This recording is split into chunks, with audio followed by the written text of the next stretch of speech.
Selanjutnya tentu kami memberikan kesempatan kepada rekan-rekan pers baik yang berada di dalam ruangan maupun di luar. Jika ada hal yang ingin ditanyakan yang kurang jelas, kami akan menyiapkan waktu untuk memberikan jawaban. Saya persilakan. Jadi Hardum, Pak. Jadi Hardum. Freddy. Halo? Halo? Jadi Hardum dari Berita Satu. Pertama sekali lagi saya mengucapkan profesiat dan bangga atas tindakan tegas ini. Dalam catatan saya, dalam tahun 2020 ini, Februari itu pengawas dari ketenagakerjaan itu melakukan sidak. Terus April, terus Juni. Nah, beberapa kali sidak yang mereka lakukan itu gagal. Yang melakukan itu adalah dari Dirjen Bina Penta ya. Dapat informasi bahwa tiba-tiba gagal itu karena dibocorkan kepada oknum dari Dirjen Pengawasan. Akhirnya gagal. Nah, setelah mereka mundur, dari Bina Penta ini mundur, tiba-tiba penampungan itu ada lagi selang beberapa jam. Nah, terus diinformasikan lagi sama salah satu pimpinan di PHI bahwa itu kembali lagi itu. Nah, datanglah dari Bina Penta ini melakukan penggerebekan dan berhasil. Nah, dari informasi yang saya dapat, Pak Kepala, mohon maaf, ada juga oknum pemerintah sendiri yang bermain, terutama oknum pengawasan ya. Waktu itu saya menulis berita, ada yang marah memang. Saya bilang silakan marah, tapi itu adalah fakta. Dan yang menginformasikan adalah, mohon maaf, petinggi-petinggi dari Kemenaker juga.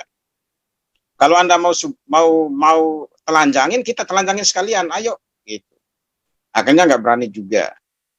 Nah, pertanyaannya saya di sini adalah, Pak Kepala, karena memang operasi seperti ini akan selalu terus, tapi nggak ada kapok-kapoknya. Dan ada saja oknum. Nah, saya tidak tahu dalam penggeledahan ini, apakah nanti diurut kacang siapa sih di belakangnya. Saya kok yakin ya ada oknum itu ya. Nah, pertanyaan saya adalah, kenapa sih konferensi pers seperti ini tidak melibatkan Abjati atau P3MI? Karena perusahaan-perusahaan itu kan juga, mereka ada yang bergabung di P3MI Abjati, ada juga yang Aspataki dan segala macam. Apakah mereka itu tidak ada di sana? Dan saya lihat kok Ketua Umum Abjati kok nggak pernah bersuara ya dengan ilegal-ilegal ini. Ketua-ketua mereka itu. Apakah Pak Kepala Badan tidak colek agar mereka sendiri saling tertibkan diri gitu loh. Kenapa sih? Ini Kak, saran saya kalau bisa sekali-sekali konferensi pers seperti ini, Ketua Umum Abjatinya tampil gitu loh, supaya dia juga ada pembersihan ke dalam. Jangan-jangan mereka main mata itu loh. Satunya bersih, pura-pura bersih, satunya main kotor. Ternyata mereka nikmati bersama. Nah, itu satu. Yang kedua, kenapa dari Dirjen Pengawasan tidak dilibatkan?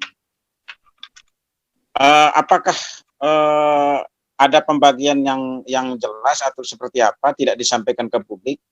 Karena mereka katanya konon lagi mereka punya wewenang. Nah, di sana itu Bina Penta juga akan melakukan penggerebekan. Nah, sementara itu tugas ada dalam pengawasan. Nah, jadi apa ya? Terjadi kebingungan. Mana sih yang berperan menggerebek itu siapa? Nah, kalau saya sendiri memang dari dulu sarankan, yang operator itu kan adalah BP2MI sekarang ya. Kalau dulu kan BMTKI itu BP2, sekarang BP2MI dulu BNP2TKI. BNP2TKI. Nah, itu kan operator. Nah, saya sarankan kalau bisa Pak Kepala sama Pak Menteri ini diberikan aja lah ke BP2MI. Karena BP2MI ini saya lihat udah kerjanya udah bagus. Jangan sampai dikotori oleh oknum-oknum yang bermain gitu loh. Ya, bukannya tidak semua sih, di Naker itu juga ada banyak orang bersih, tapi ada saja oknum gitu loh.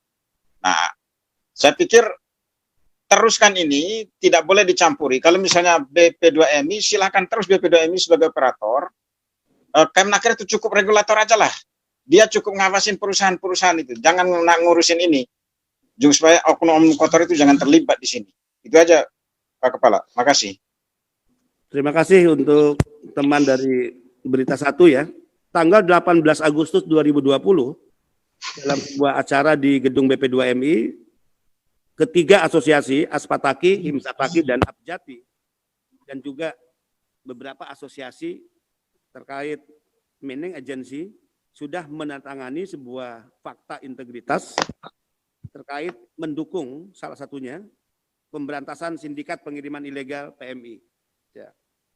Dan dari beberapa kasus, ini adalah yang ke-8 penggerebekan yang kita sudah lakukan. Beberapa perusahaan yang pernah kami sebut, kemudian kami laporkan dari tindak lanjut penggerebekan tersebut, diduga kuat adalah bagian dari anggota asosiasi tersebut. Sehingga saran dari Berita Satu, saya tentu akan menindaklanjutinya. Dalam case berikut, jika kita melakukan penggerebekan, maka kita akan ajak mereka untuk bersama-sama konferensi pers untuk menguji sebetulnya konsistensi mereka, komitmen mereka atas fakta integritas yang mereka tanda tangani. Bukti keseriusan mereka kita akan uji nanti, apakah apa yang tertulis dalam fakta integritas untuk ikut bersama-sama dan mendukung pemberantasan sindikat itu benar-benar dilakukan secara serius kepada mereka dengan memberikan peringatan keras, dan juga tentu kita inginkan mereka juga dikeluarkan dari keanggotaan asosiasi. Terima kasih saran dan usulannya, ya. Dan kita akan tetap jalan terus, ya, dengan apa yang menjadi agenda besar kita, yaitu memerangi sindikat pengiriman ilegal pekerja migran Indonesia.